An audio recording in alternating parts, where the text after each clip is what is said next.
All right, with this one, I wanted to analyze a primary source document, and specifically we're going to use the HIPP method. All right, so this one that I wanted to analyze today is specifically a petition that Benjamin Franklin sent to Congress about trying to eliminate slavery in America. So let's just get a little bit of a backstory about Benjamin Franklin. When Benjamin Franklin was a young man, he did own slaves, okay? He actually, if you remember right, he owned a printing press. He did run advertisements for slaves in his newspaper. Now, as he started to kind of grow up and age just a little bit, then he published several pamphlets that were against slavery, and he condemned the practice as he aged a little bit. In 1787, so this is when he was a little bit older, he actually became the president of a society basically that was an abolitionist society. So you can see as he aged that he changed his viewpoint. He could see that slavery was wrong. And so in 1790, as the president of the society, he petitioned the very first Congress of the United States to eliminate slavery in America. So this is what we're going to study, is this one. So it's going to be just a little bit lengthy, or at least it's going to appear that way.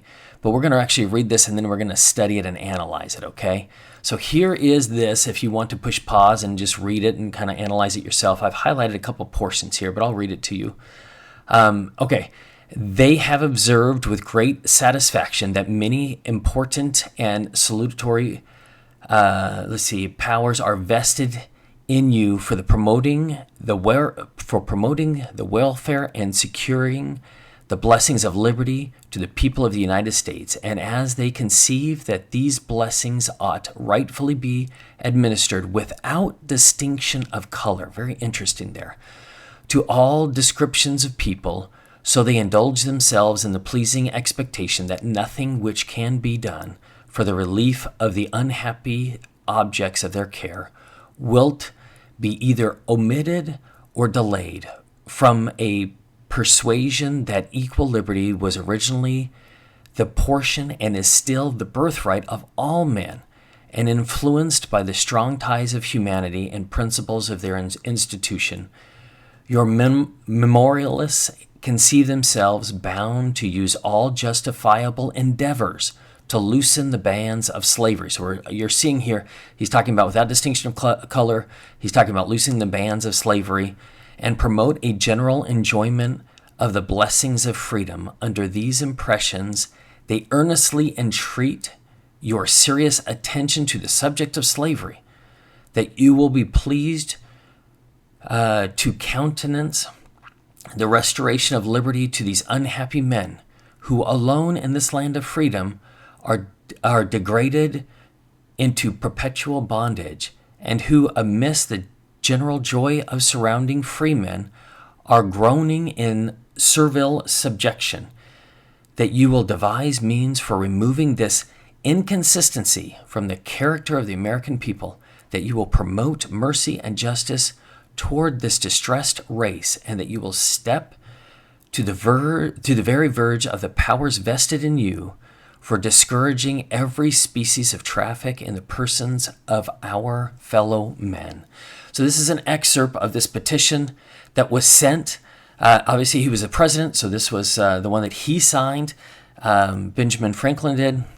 And so we're going to analyze this using the HIPP method, okay? The historical context, intended audience, point of view, and purpose. So there's quite a bit here. We're going to break it down one by one as we go through this. But we just want to get a little bit of practice on this as we're just kind of introducing this. We've talked about this before, but we're going to go through this one by one. Okay, so the first one is, who is the intended audience? To whom is this message directed? Well, first of all, it was sent to Congress, right? The first Congress of the United States. Well, who is Congress? Is it a specific person? Is it a group? Well, we know Congress is a group. This was senators and House of Representative members, right? Who else is likely to receive this message? Well, it's not just members of Congress, but likely it's going to be published widely, right? Everyone knew who Benjamin Franklin was in the United States, very well known. So probably pretty much everyone in America was probably going to find out about this. So we could potentially see that all Americans, if not all Americans, most Americans, right? Okay, so for this one, now that we have this, so this is like our work right here, right? All of this up top here is our work. We're just kind of answering these questions. Now that we've answered these questions, now what we're going to try to do is figure out, okay, now that we've got all of our work shown, and I typically write this in a different color, what is our intended audience, okay? So you want to think through this just for a second. What is our intended audience? Who is our intended audience? And I've got a couple examples. I believe the audience is, and you'd write this, okay? Sometimes you summarize this. Sometimes you don't put all of this details in here, but see if you can identify who is the intended audience with this. Okay, by writing a petition to Congress, Franklin's intended audience was members of the Senate, House of Representatives, and potentially Americans, right? Okay, so that's our first portion, is the intended audience. Next one is point of view. Okay, for point of view, what we're looking to do here is essentially establish some bias, maybe the bias, trying to see, okay, what does the person who wrote this or is speaking about this, if it's a speech, what is their bias? What do we know about the person who's putting this on, okay? So I list a bunch of things here: author's background, race, age, gender, ethnicity, religion. We want to know as much as we can about this person so we can identify any potential bias. So Benjamin Franklin, at this time in his life when he wrote this, he was 84 years old. His wife had already passed. He had 3 children. He owned a printing press. He was quite wealthy. He did own slaves when he was younger, and then he became the president of an abolitionist society. Okay, so we got a little bit of conflict here, right? He did own slaves when he was younger. As he grew up, though, he started realizing, slavery was wrong. This is not a good idea. But he was also a well-respected member of the American government, right? He was an ambassador. He devoted pretty much the last half of his life to the American cause, right? A lot of money that he spent of his own to support himself, time that he devoted, right? So we've got very interesting parts here, right? Very well renowned, wanted what was best for America, also wanted to get rid of slavery. So we have two kind of bias there. Let's see with that information if you can come up with what his point of view was, right? It wouldn't be as a former slave. Obviously, he was not a former slave. He was not the president of the United States. But let's see if you can come up with what his point of view was. Think about that for a second. Okay, so I have, as an individual who devoted years of his life to the service of America, Franklin would want to do what was in the best interest of America. And as the president of an abolitionist society, he would want to see slavery abolished. Both of those can be true. Okay, he wanted to do what was best for America, and he wanted to get rid of slavery. So those would be kind of his two bias, if you will. The purpose. What was he hoping to accomplish by writing this petition? Okay. All right, was he trying to compliment, honor, inspire, encourage something, praise, demand, solicit, right?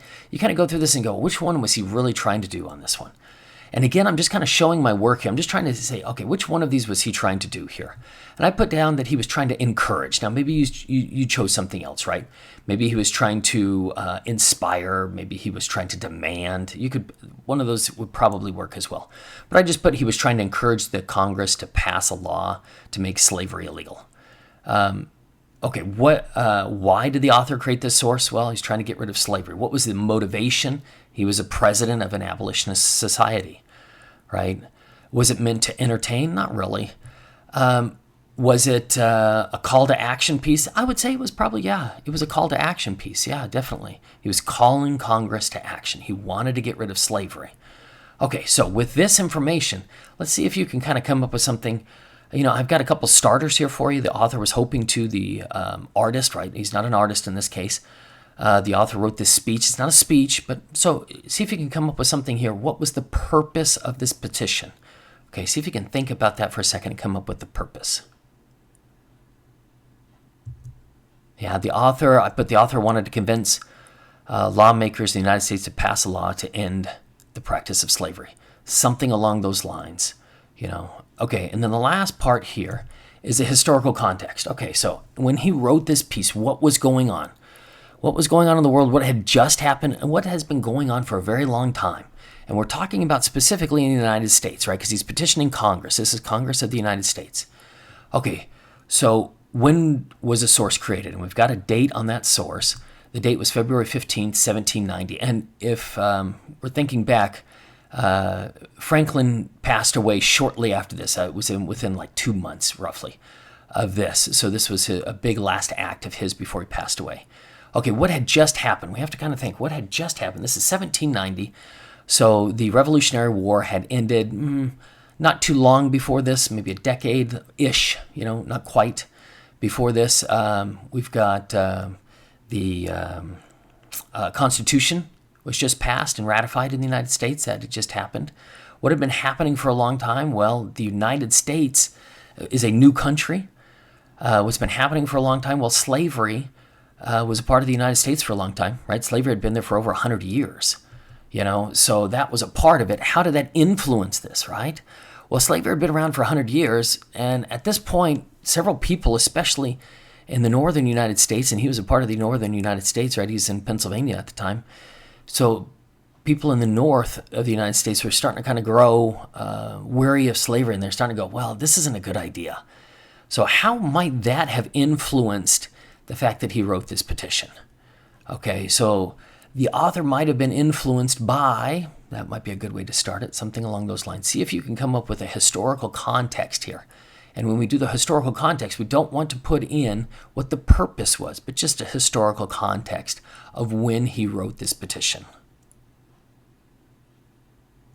Okay, I have down here, slavery was a part of the American culture for over 100 years after establishing itself as a new country.